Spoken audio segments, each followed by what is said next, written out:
मलिदा कोणत्या खात्यात जास्त मिळतोय याच्यावर महायुतीच्या नेत्यांची ओढाताण. नाना पटोले यांचा घणाघात.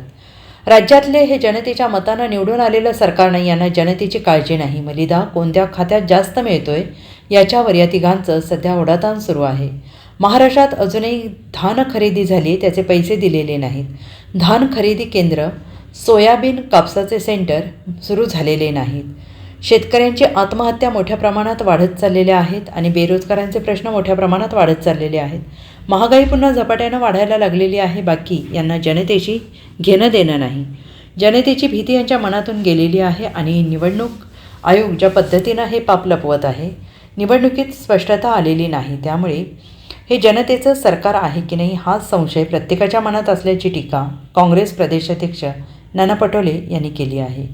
सत्ता स्थापनेसाठी बहुमत मिळालेल्या भाजप सरकार अद्यापही सरकार स्थापन करत नाही, तर शिंदे हे गृहमंत्रीपदासाठी अडून बसले असल्याने त्यांच्यावरही टीका नाना पटोले यांनी केली आहे. काँग्रेस प्रदेशाध्यक्ष नाना पटोले हे आज भंडारा जिल्ह्याच्या दौऱ्यावर होते. निवडणूक निकालानंतर ते पहिल्यांदाच भंडाऱ्यात आले असताना माध्यमांशी बोलताना त्यांनी मुख्य निवडणूक आयोग, महायुतीचे नेते आणि महायुतीच्या गुन्हेगारी प्रवृत्तीच्या आमदारांवर आगामी काळात होणाऱ्या निवडणुकीबाबत वक्तव्य केलं आहे. Bureau report, SBN Marathi, Bhandara.